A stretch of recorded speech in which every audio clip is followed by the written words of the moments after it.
Good morning, good people, brothers, sisters, and beautifully defiant siblings in the movement. Welcome to the unapologetic voice of labor, equity, and action.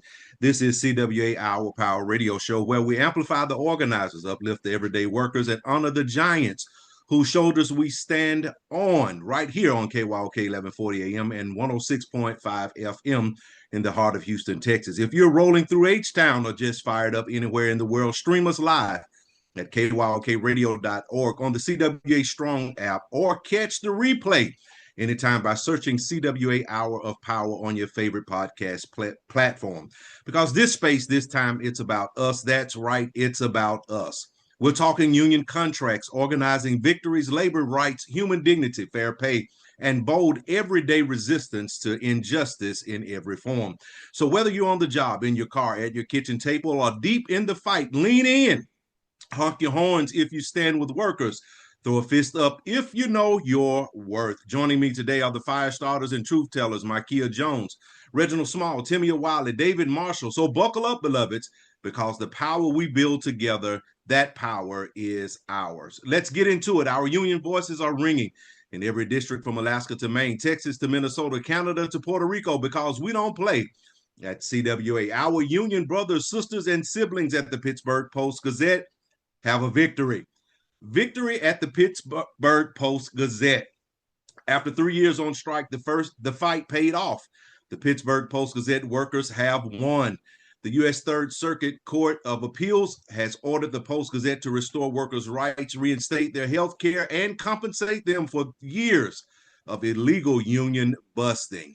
Claude Cummings Jr., president of the Communication Workers of America, said, let this be a lesson to every boss who thinks they can starve workers into submission. When we fight together, we win together. And for over 3 years, strikers published the alternative news outlet Pittsburgh Union Progress, kept the truth alive, and stood tall with union and community support. And they raised over $1 million to sustain their families. This win is thanks to you, supporters who walked picket lines, spoke out, and donated so families could keep food on the table. Now we're asking you to help finish strong, cover the bills piled up during the strike. Donations go directly to striking families for essentials like rent, groceries, and emergencies. You can continue to donate at cwa.org/PPG-donate. And I just want to remind you that they also went back. They voted 84% in favor to end the strike and return to work. So when we fight together, we win together.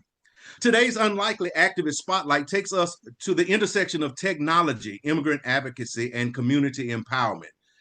We're shining a light on Alondra de la Cruz, a rising tech entrepreneur whose story may surprise you. Most people know Alondra as a successful founder in Silicon Valley. But what sets her apart isn't just her business acumen, it's her dedication to using technology to empower immigrant workers across North America. Alondra grew up in a Mexican immigrant family. She remembers her parents working long hours, often in jobs where language barriers and limited access to legal protections made life extraordinarily difficult. She saw firsthand how good work didn't always equal fair treatment, and how navigating bureaucracy could crush dreams before they even began. After earning degrees in computer science and business, she founded her first startup, a tech platform designed to streamline services for underserved communities. But it wasn't until 2025 that she finally committed her platform to activism, turning it into a tool for immigrant worker rights, legal support, and language access. Alondra's work is unconventional. She's not marching with signs or giving fiery speeches. Instead, she's leveraging data, AI, and user-friendly technology to remove barriers for those often left behind. Workers can now access legal resources, know their rights, and even connect with local advocacy networks in their own language, a system that would have been unimaginable a decade ago. Her advocacy goes beyond just technology. Alondra is a vocal supporter of educational equity, providing free coding classes and mentorship programs for youth from immigrant and low-income families. She believes that the next generation must not only survive the system, but thrive within it, equipped with the skills to shape their futures. What makes Alondra a true, unlikely activist is that she didn't set out to lead a movement. She started a tech company, but she saw a problem: systemic inequality affecting people like her. And she used her skills, resources, and influences to fight. She is quietly changing the lives of thousands, proving that activism can take many forms. In 2025, Alondra has been recognized by multiple organizations for her work bridging technology and human rights. Yet, she remains humble, focused on impact over recognition, a rare trait both the tech world and the advocacy space. For our listeners, Alondra de la Cruz is a reminder that activism isn't only about protests or public speeches. Sometimes it's about building tools that empower the most vulnerable, giving them access to rights, education, and opportunity. It's about using innovation for justice and creating lasting change from the ground up. So when you think of activists in 2025, remember, they don't always carry banners. Sometimes they carry laptops. Sometimes they write code. And sometimes they create systems that lift entire communities. That's the story of Alondra de la Cruz, a woman whose unlikely activism is changing the face of immigrant empowerment in North America. More voices, more power, and more people changing the world in ways no one saw coming. You're listening to KYOK 1140 AM and the all-new 106.5 FM. If you're on the go, you can take us with you by visiting kyokradio.org and pressing the Listen Live option. Tune in live every Thursday at 10 a.m. Central, 11 a.m. Eastern, 8 a.m. Pacific on kyokradio.org, the CWA Strong app, or your preferred podcast player: Apple Podcasts, Spotify, YouTube Music, iHeartRadio, Podchaser, Amazon Music. Search for CWA Hour of Power on your favorite podcast player. Like and follow us on Facebook and Instagram at CWA National Human Rights to stay connected. Share your thoughts and join the conversation. It's time for the Marshall Minute with David Marshall. Each week, he'll break down a hot topic that connects life, health, and the labor movement, because when we live better, we fight stronger. So let's lean in and listen. Here's David Marshall with the Marshall Minute. Good morning, family. This is David Marshall with the Marshall Minute. And today I want to speak to you directly about something that all of us, every American household has to deal with. Every worker, every parent, every senior. We all feel the weight of what healthcare costs are in America. And when we look around, we see families, trying to stretch a paycheck just to afford medication. We see elders splitting their bills to make their prescriptions last. We see young adults avoiding the doctor because the deductible alone is just so overwhelming. But we also see working parents worried about caring for their children because, one urgent care visit could set them back financially for months. But here's the truth, family, and I want us to really think about this. No person should go broke just because they're needing to stay alive. Healthcare is not a luxury for a privileged few. It's a basic part of human dignity. The foundation of a strong, thriving nation is a healthy population. And if we're going to make healthcare affordable, make it accessible and fair, we need more than policy. We need unity. And unity is not about agreeing on everything. It's not about being the same. Unity is about recognizing that we're all connected. And when leaders work together, not as opponents, not as rivals, not as competing sides, but people wanting the best for their community, powerful things can happen. Costs can get lowered, access can get expanded, families can get relief, and communities can grow stronger. Real unity means listening, compromising, and putting people first. Because at the end of the day, every leader serves human beings who need care, whether it's children, elders, teachers, bus drivers, nurses, veterans, single parents, and everyday workers trying to stay healthy and stay afloat. So My hope and my call is very simple. Let's work together. Let's find common ground. Let's choose cooperation instead of division. And let's ensure every American can walk into a doctor's office without fear of what that bill will look like. Because when we act in unity, we all win. This has been the Marshall Minute, and normally this is where I send it back to our host. But today I want to try something new. With this being such a serious topic that affects us all, I would like to open this minute up to the Hour of Power family. So if y'all are with me, can we talk about it, family? Oh, yeah, David. So I like your hope. I like your calling, and I like that you kept it real simple today. You actually said, a mouthful. I mean, when folks are talking about healthcare now, they're not just talking about something they're reading. We're actually feeling it. And I say not they, we are actually feeling it. And we're actually talking from experience, not just from a political view. It's experience because it touches everybody. And unity, I love that you've talked about unity in there because unity is not just an idea.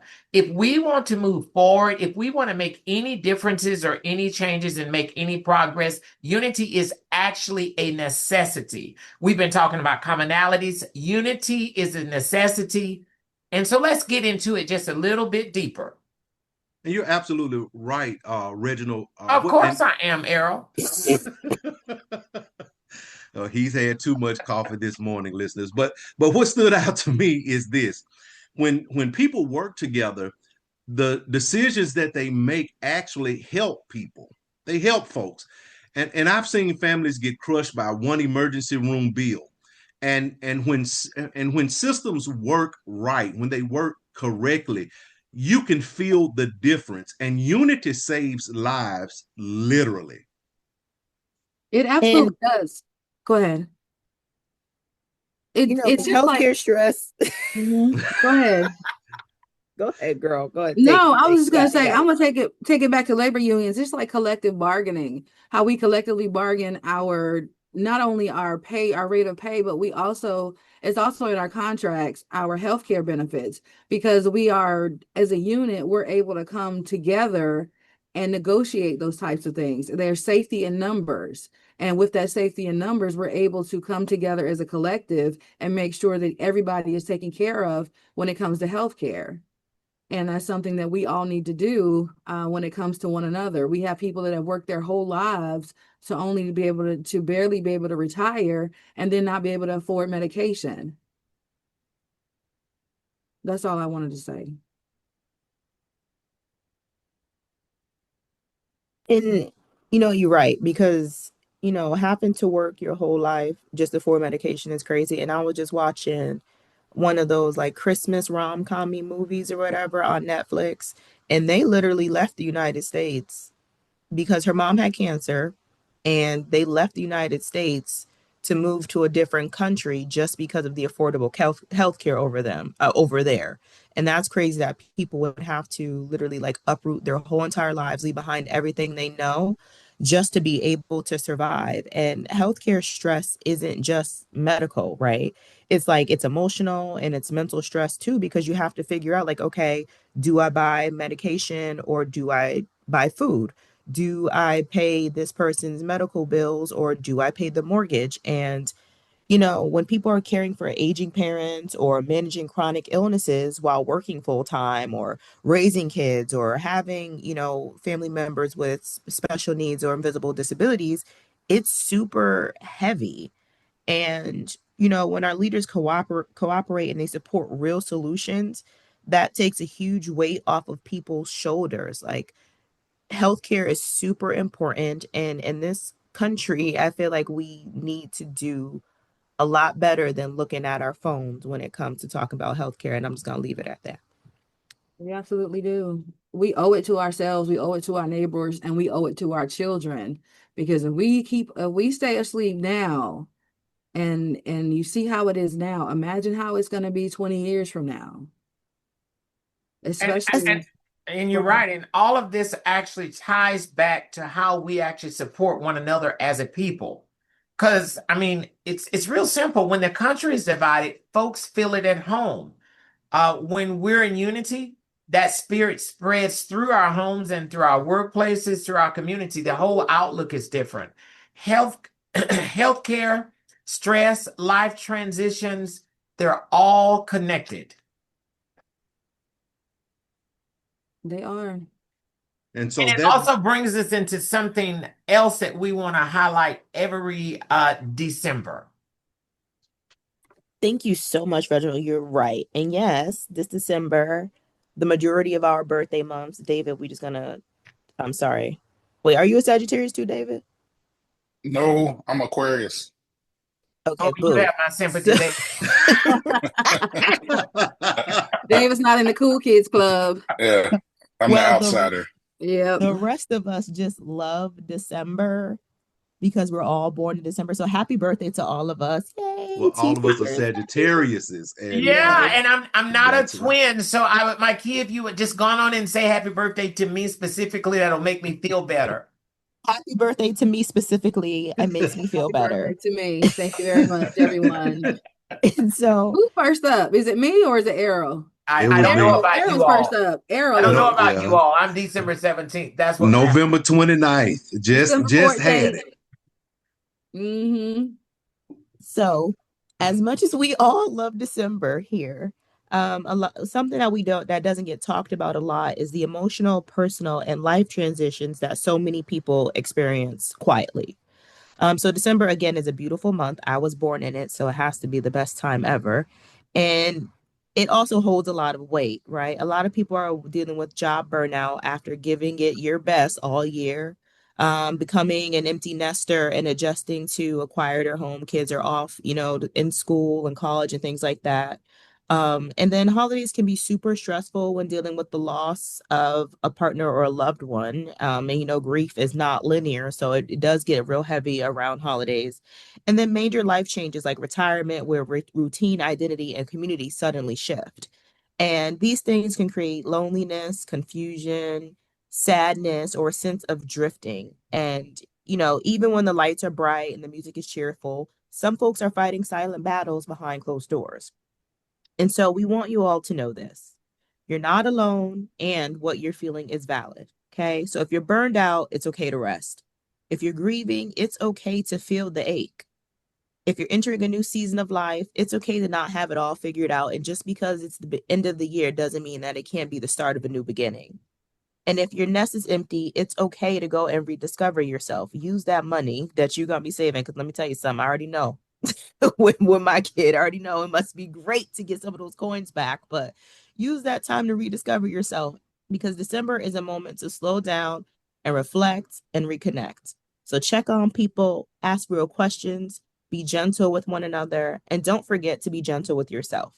And just like David talked about unity at the national level, we need unity at the personal level too, in our homes, in our friendships, and in our own minds and hearts. So be kind to yourself. And as we move through this month, remember, healing is allowed, rest is allowed, growth is allowed. And if you don't have everything all figured out, it's okay. Reach for support, because that's a sign of strength, not weakness. And remember that we're in this together.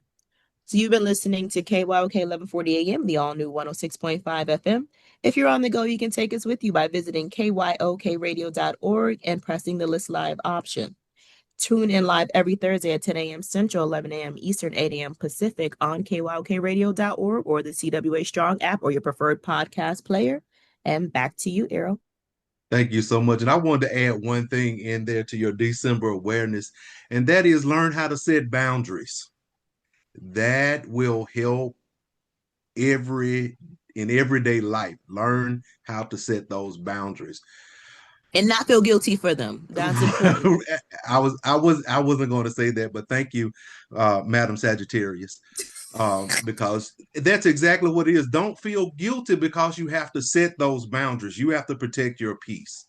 You have to protect your surroundings. So I won't go down the rabbit hole on that, but it makes a difference when, especially around the holidays, when so many things are going on and the pressures are on. Set those boundaries, and whosoever never like them, that's on them. Set those boundaries. So today we're diving into a conversation that too many think of as other people's problems. But make no mistake, when justice becomes profit, it affects us all. We're going to start talking about criminal justice and labor, bail, prisons for profit, and labor precarity. And these aren't only justice issues, but when you really look at it, and I was looking at a article just this morning about Alabama prisons, about how Alabama has is getting over with low wage labor and having prisoners work longer. So these are things that we need to talk about. These are human rights issues. These are community issues. And so Mikeya is going to lead us into this discussion. So take it away, Mikeya. Thank you, Errol. So, we like to believe that justice is blind, right? But then in this country, justice sees class, it sees racism, it sees profit margins. And for many people, especially working class folks, Black, Indigenous, Latinx, immigrant, and poor white union families, justice starts with a price tag, right? Cash bail, if you can't pay, you stay behind bars. And that's not justice. That's a wealth test. And it really stresses me out. And it really burns my biscuits because this happens a lot before you've even seen trial, before you've seen, you've been judged before a jury of your peers.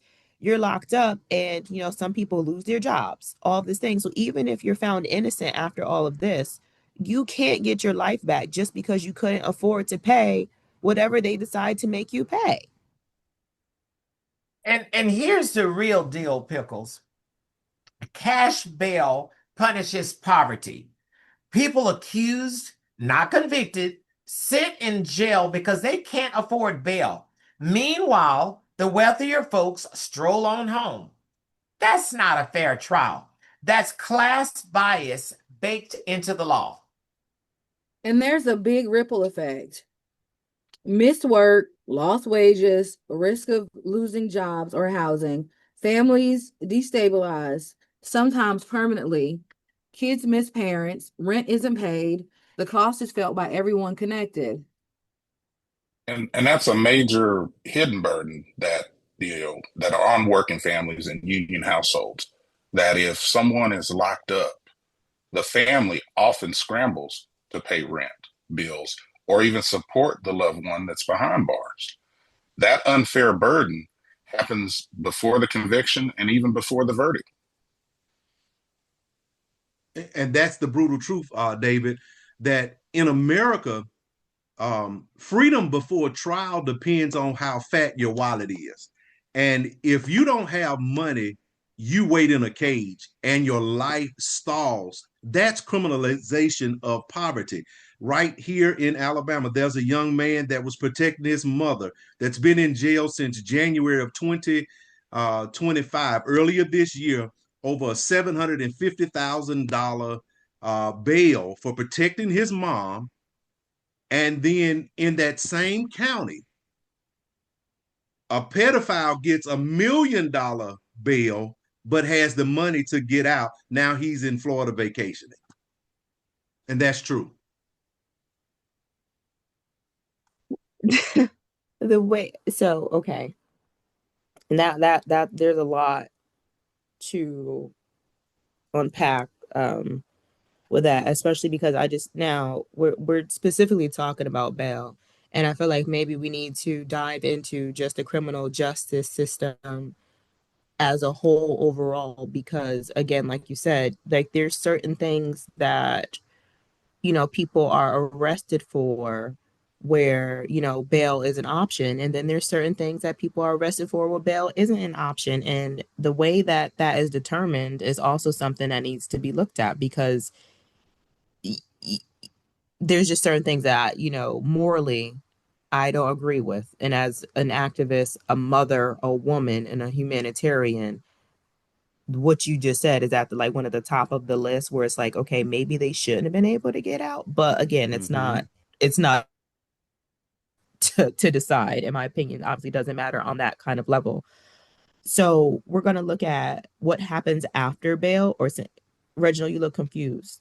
What I'm saying is that he said that the guy that got out was a pedophile, right, on bail For me, I don't think that should have been an option, but that's just me personally. Got it. I'm So we're going to look at what happens after bail or sentencing, and institutions built like institutions, or they should have been, or they were alleged to have been built for rehabilitation, right? People were supposed to go to prison.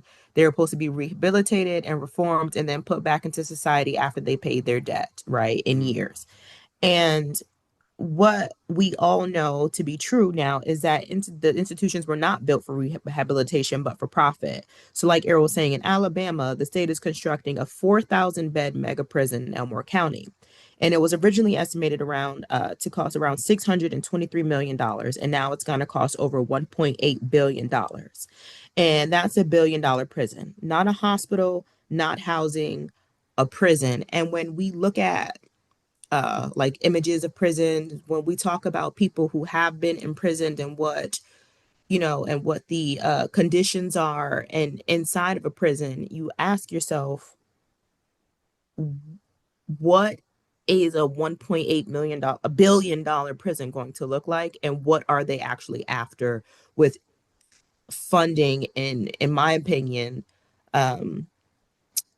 what are those people called? Investing in a $1.8 billion prison. Private prison. And you know, Mikeya, if someone is building something worth $1 billion, they're expecting a profit out of that. Correct. That's why I said it's an investment. Profit. Yes, you're exactly right.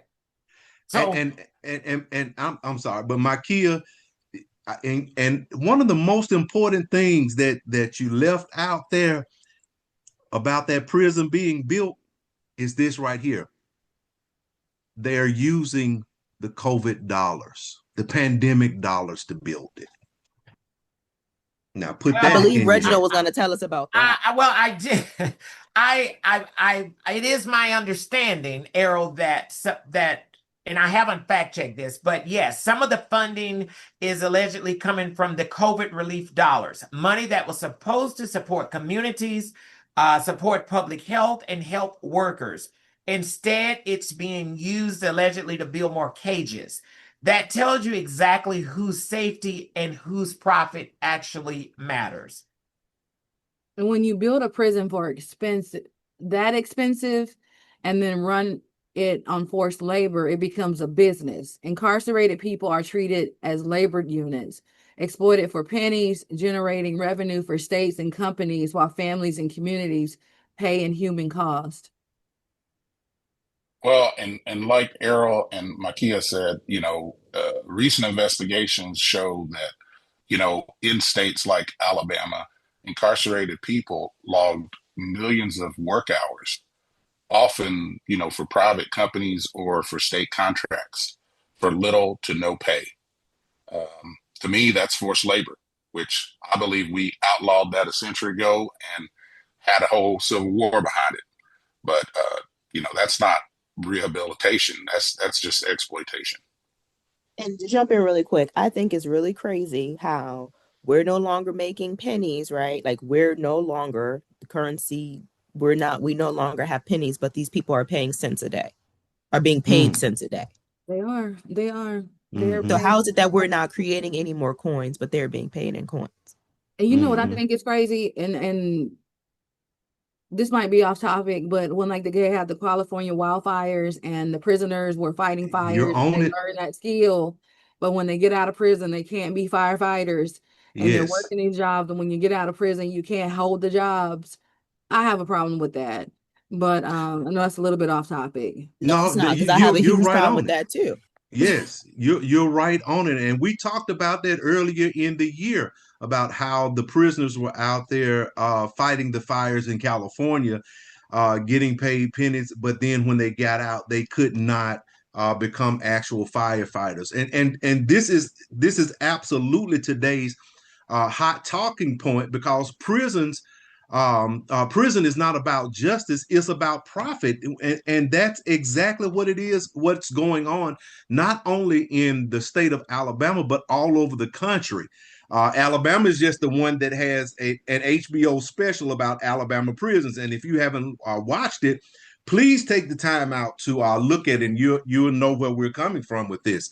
So when profit drives the system, humanity gets left behind. So Mikeya, come on and let's talk about beyond these prison gates. Well, before we get there, because I had to segue. Go ahead, Reginald, because for me, right, because we're talking about the for-profit prisons, we're going to talk about how it affects the families, but what's not clicking to me, right, what's not clocking to me is that if you do something wrong publicly, right, you're judged publicly. These are like federal prisons, right? So these are things that like the federal government, they call it federal prisons, right?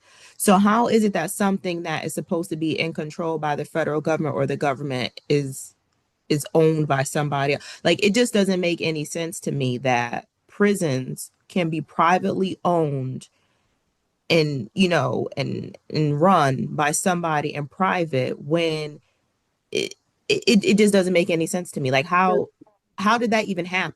Well, because I mean, in the whole federal government system, I mean, contracting out to private industry, contracting out is supposed to save money, and everything is about saving money, but increasing a profit margin for someone else.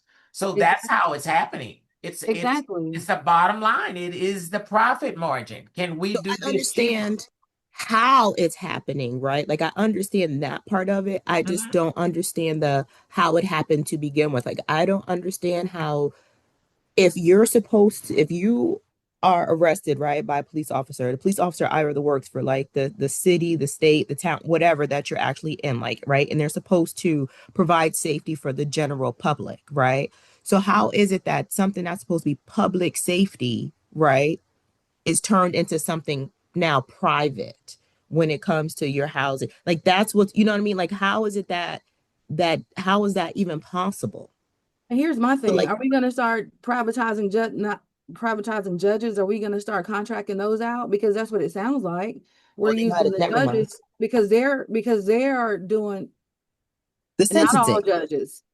Yeah, they're the ones that are sentencing people in order to keep these beds full. And it's obvious because a lot of times the crime doesn't fit the punishment, but somebody has made a deal with the devil to fill these beds up and keep them filled up. Because these privatized jails are not building jails for them to sit empty. That sounds like a bigger conversation. Yeah, we're going to definitely have to prison reform or something, or the judicial reform or something. We need to put a pin in that. We're definitely going to come back to that and revisit it because I'm confused and I'm about to go down a rabbit hole, but I got a job to do. So we're going to talk about what this does to families, to workers, and to union households when someone is incarcerated. So for the most part, families pay for phone calls that cost $1 or more a minute. And we just had last month on our all call. Yep, we had someone come on and talk about how they're trying to increase the amount of money it costs to even talk on the phone with someone in prison. And that's not just to their families. Yeah, like that's to lawyers or whatever, which is insane.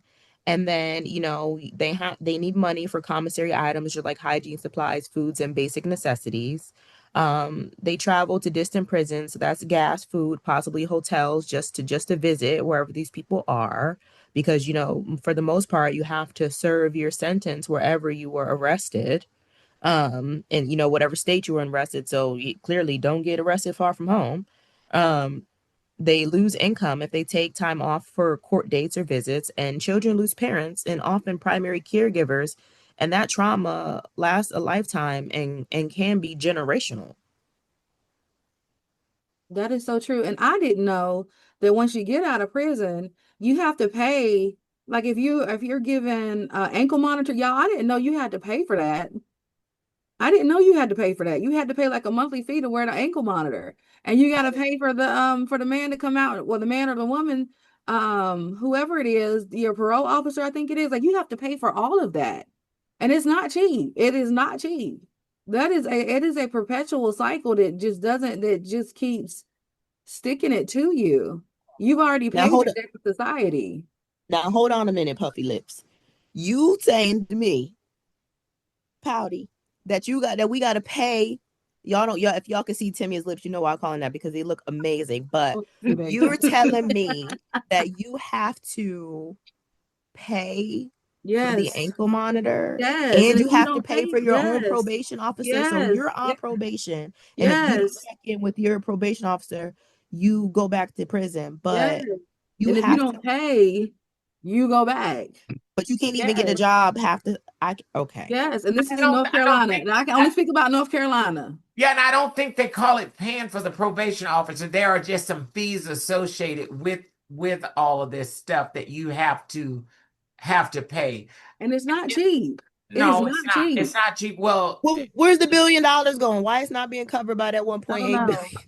well, that was for your room and board. I mean, I am outdone. When I tell you, I did not know how much this stuff costs. It is insane how much. And then if you already can't afford an attorney, so you're working with I don't think what do they call it? A court-appointed attorney who's not always working in your favor.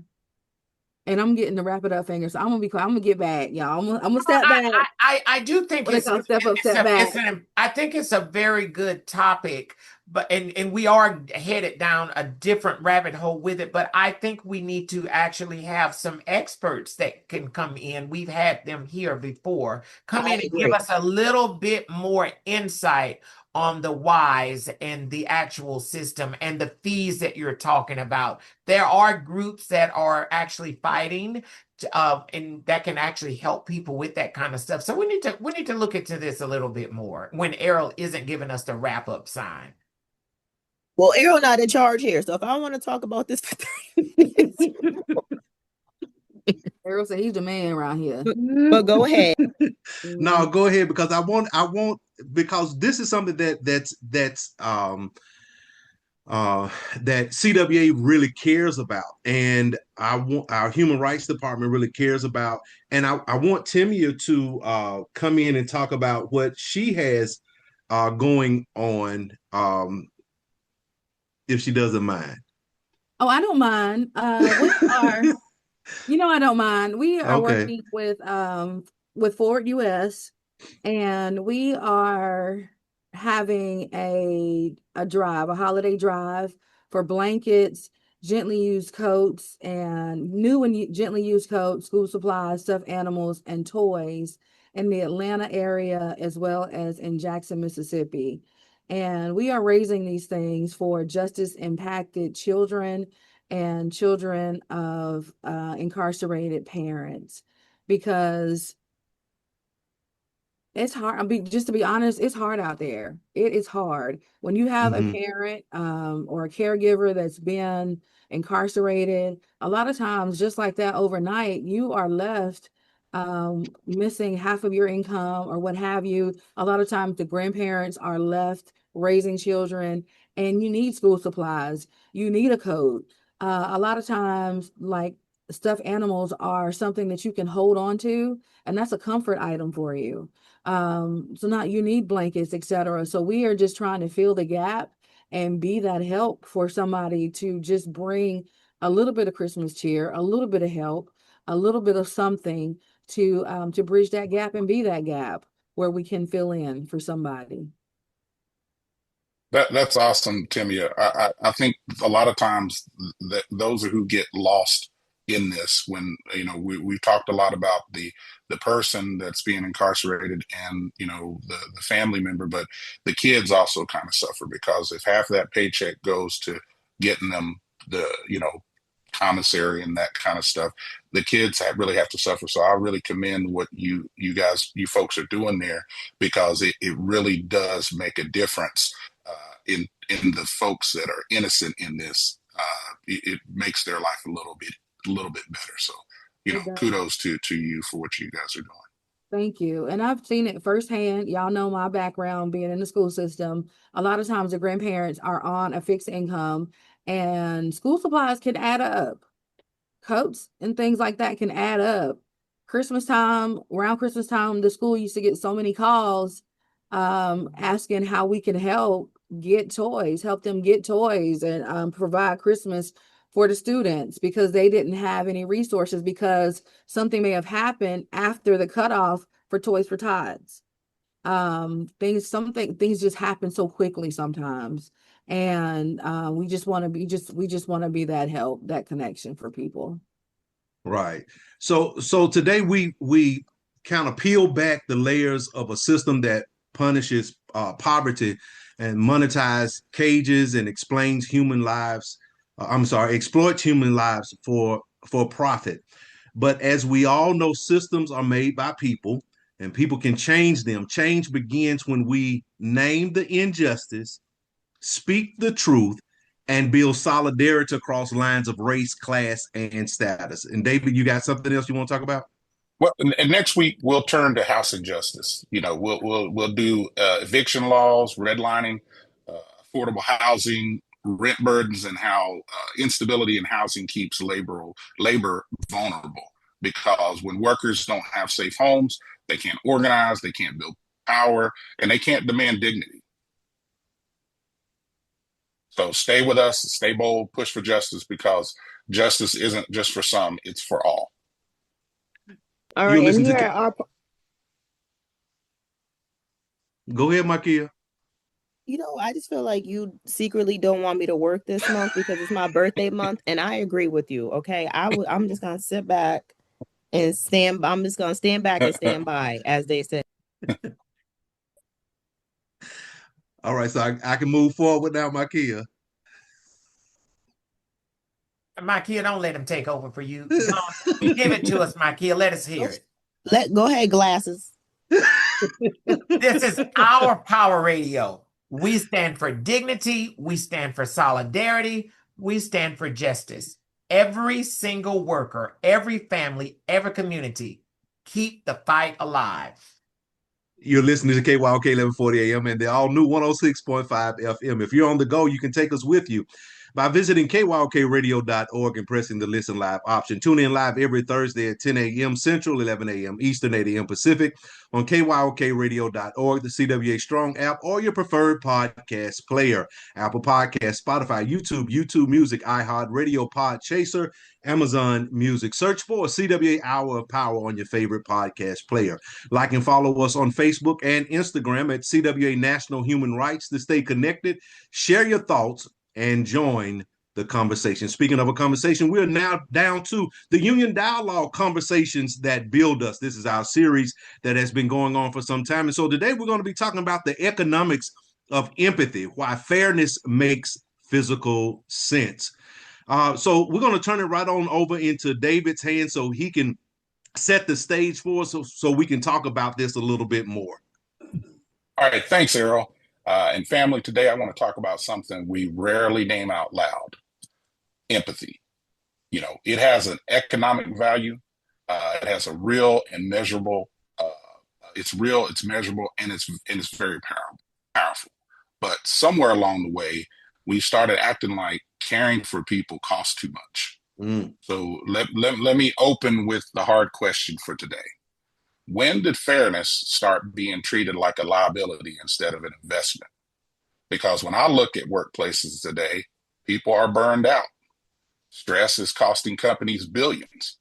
Turnover is at record highs, and entire industries survive only because unions keep them humane. Yet we're told fairness is expensive. No, exploitation is expensive. Fairness is the discount. So let's talk about it. And Reginald, I'd like to start with you. When did empathy get framed as weakness in the systems that we rely on? Well, David, that's an interesting question, but I believe that it's been happening over decades. It's, the moment that corporate culture decided that the bottom line was more important than the human line, empathy became negotiable. We actually created workplaces where you're celebrated over overworking yourself and questioned actually for needing help. But here's the reality. The most efficient systems in the world are built on trust and not on fear. So when workers actually feel safe, when they feel respected, when they actually feel seen and valued, we actually give more. We stay longer. We are more creative. But somewhere along the way, profit got disconnected from the workers, from the people. And that's when fairness became framed as a cost. Well, that's very powerful, and I agree with you 100%, Reggie. Mikeya, you see the human side of economics every day. How does empathy show up in real life for working families? Well, thank you for asking. So to me, empathy shows up in the things that people think they're small, but they're like really huge. So affordable childcare is one of the ways. Like I remember back in the day, like we used to have childcare in the workplaces. Do y'all remember that? Like there used to be like little daycare centers and a lot of offices and buildings where people were able to bring their children so that they can work and have their kids being taken care of, you know, in an affordable way. That started with the Predictable. 9 to 5 movement. Thank you so much for that. Was that a history lesson he just gave you? You know he did. Mm-hmm. Another thing is like you said, like predictable schedules, right? Like I know exactly when I'm gonna go, when I'm, you know, supposed to clock in and when I'm supposed to clock out, and we abide by that time. Paid breaks, fair pay, fair, equal, and equitable pay, I'll say. Healthcare, and being able to rest without fear. Like when families don't have these things, the consequences are financial and emotional, and people are forced to choose between survival and sanity. And what do companies end up paying for? Like turnover, lawsuits, retraining, accidents, all things that are preventable. And, you know, empathy isn't soft, it's structural. Like it saves lives and money. I absolutely agree with you on that. And now I'd like to turn to Timmia. Uh, you always talk about the power of systems. From your perspective, does empathy actually make a workplace more productive? David, empathy is productive. Every successful system, from manufacturing to healthcare to public service, relies on workers being able to function as whole human beings, not robots. When workers feel valued, they miss fewer days, they take more initiative, they communicate better, they solve problems faster, and they stay longer. People try to make empathy sound emotional, but structurally speaking, it's a performance enhancer. Everybody on this call and everybody listening, we already know this working in union. So thank you for that, Timmia. Errol, you do a lot of connecting past and present. Where did we lose our way? David, are you ready for the real answer here? Yes, sir. Give it to me, brother. We really lost our way when America started celebrating rugged individualism while quietly depending on collective labor. And our grandparents understood this. If you take care of your people will take care of you. Richard Branson even said this. If you take care of your employee will take care of your company. And I wish a lot of companies and a lot of individuals that own companies would recognize this. And this wasn't just poetry, it was economic strategy. But when greed replaced gratitude, empathy got labeled inefficient, and now we're living with the cost. And nobody in corporate America wants another doggone pizza party. We sick of pizza. Sick Speak of for it. yourself. I mean, I'm we sick of it. appreciate it and all. No, we sick of pizza. In the Mm-mm. old, let me tell you something. Unless Now, I can have my own pizza. I don't listen, want a slice. I know some of our hosts can't talk about this, but I can talk about this since they done kicked me out. AT&T, they don't care about their employees. They don't care about the customer in the end. Bell South would never do some of the things that AT&T does. And I'm gonna stop right there. But Well, It was coming. That button was, it was coming. not the button, Mikeya. well, and I appreciate that, Errol. And I totally understand, because it's not just AT&T, it's a lot of companies. And so I'm going to circle back and answer the question that I opened with. When did fairness start being treated like a liability instead of investment? I believe it happened the moment we allowed profit to outrank people. But, here's the truth. Fairness reduces turnover. Fairness improves worker performance. Fairness increases worker safety. Fairness fuels innovation, and fairness strengthens communities, because fairness is not a liability. It's the most reliable investment we have. Empathy pays dividends in stability, dignity, and generational progress. So I'll leave you with that, and just know next week we're going to build on today's conversation with episode 7, the cost of silence when good people look away, because empathy means nothing if we don't also speak up. Oh, I like that one, David. When good people look away. That one's going to be a very interesting discussion. And I just Look want like to say Richard got something else he wants to say. No, I'm good. I'm going to hold it to next week. Yeah. You make sure you write that down so we can talk about it. So I think we're on to something here with this segment right here. These two that we've actually talked about today, I think we're on something, and I think we might have to dive just a little bit deeper into them, and we'll look into making sure we get a guest on when we start talking about them again. When good people look away, the cost of silence. So, David, thank you, and to our entire panel, to all of our hosts, we thank you, Reginald, Timmia, Mikeya, and thank you, the listener, for joining us on the Union Dialogue Conversations that Build Us. Remember to catch us every week on CWA Our Power Radio Show, streaming on Apple Podcasts and your local union media pages. Remember, empathy is an investment, not a burden, and unity is always good economics. You can catch us again, CWA Our Power Radio, every week right here on KWALK 1140 AM and the all-new 106.5 FM. And if you're on the go, you can take us with you by visiting kwalkradio.org and pressing the Listen Live option. Tune in live every Thursday, 10 a.m. Central, 11 a.m. Eastern, 8 a.m. Pacific on kwalkradio.org, the CWA Strong app, or your preferred podcast player, Apple Podcasts, Spotify, YouTube Music, iHeartRadio, Podchaser, and Amazon Music. Search for CWA Hour of Power on your favorite podcast player. Like and follow us on Facebook and Instagram at CWA National Human Rights to stay connected. Share your thoughts and join the conversation. Up next, we have the Union Buster of the Week with Timmia Wiley. Thank you, Errol. This week on Union Buster of the Week, we are turning the spotlight on the U.S. auto industry, where workers at Hyundai, Honda, and Volkswagen plants are fighting to form unions and facing aggressive anti-union tactics from management. The story is current and developing, and it underscores a hard truth. Even in some of the biggest and most profitable industries in America, workers' rights are under attack.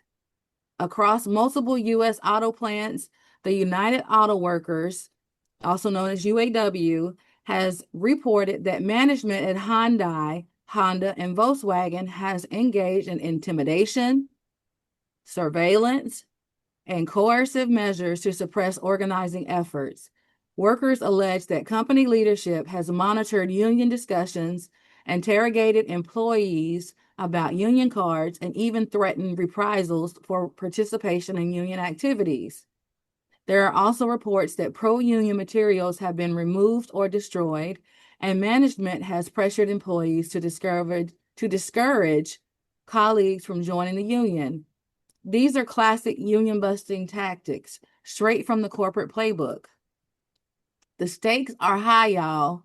Auto plants are massive employers, and successfully organizing in these facilities will not only improve working conditions, pay, and safety for thousands of employees, but also set a precedent for the entire auto industry. The companies, however, are pushing back aggressively, using their resources to delay elections, intimidate workers, and fight unionization every step of the way. For employees, that is not just about wages or benefits. It's about dignity on a voice on the job. Many plant workers face demanding schedules, high production quotas, and intense pressure to reform. The ability to organize collectively is their most effective tool to negotiate for safer worker conditions, predictable hours, and fair pay. Yet these workers are encountering a coordinated resistance that aims to maintain corporate control at the expense of labor rights. The UAW has stepped in to support these employees, highlighting the documented tactics used by Hyundai, Honda, and Volkswagen to delay, suppress unionization. Workers have reported management hosted meetings intended to demoralize and intimidate employees, policy changes that limit communications about unions, and threats of disciplinary action for supporting union efforts. Despite these efforts, workers continue to organize and push for recognition. For listeners, this story is an urgent reminder that union busting isn't confined to any single sector. It's alive and active across industries that fuel the U.S. economy. The auto industry may seem distant to some of us, but these plants produce the vehicles we drive every day, and the workers inside deserve respect. They deserve fairness, and they deserve a seat at the table. The lesson here is clear. Solidarity matters. When management tries to intimidate, surveil, or threaten workers, power comes from standing together. The efforts at Hyundai, Honda, and Volkswagen show both the challenges of organizing in high-stakes industries and the courage of employees willing to fight for their rights. As Timmia Wiley, like the coyote, but spelled different, I want our audience to understand that this is breaking and ongoing news. These union drives are happening now. The companies are using every tactic to delay and discourage workers, but the fight continues. Support these employees, whether through raising awareness, amplifying their message, or advocating for labor rights. This time is critical. So what's the broader takeaway? Union busting is real, aggressive, and affects thousands of workers every day. But history shows us that collective action works. Hyundai, Honda, and Volkswagen workers are demonstrating that courage, resilience, and solidarity can push back against corporate outreach. As always, I want to encourage our listeners to stand with workers, speak out against intimidation, and remember, workers' rights are human rights, and organizing is a path of fairness, safety, and dignity on the job.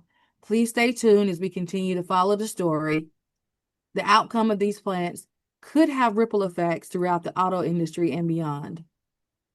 And this is our Union Buster of the Week. Back to you, Errol. Thank you so much, Timmia. An hour is not long enough to be with you, and a week is too long to be away from you. You have been tuned into the CWA Human Rights Hour Power Radio Show. I hope something you heard today has inspired you to take action toward creating positive change in the world. Every person has the power to make a difference, no matter how small, and by working together, we can create a world where human rights are respected and valued. So I encourage each of you in the listening audience to reflect on your role in promoting human rights to effect change in your communities and beyond. Know that you are not alone in your quest for a more just and equitable world. When faced with injustice, it can be easy to lose hope and give up. But remember, justice may be slow like the truth, but when it finally comes, it will stand. Until next Thursday, 10 a.m. Central, right here on KYOK 1140 a.m. and the all-new 106.5 FM KYOK Radio.org. See you next week.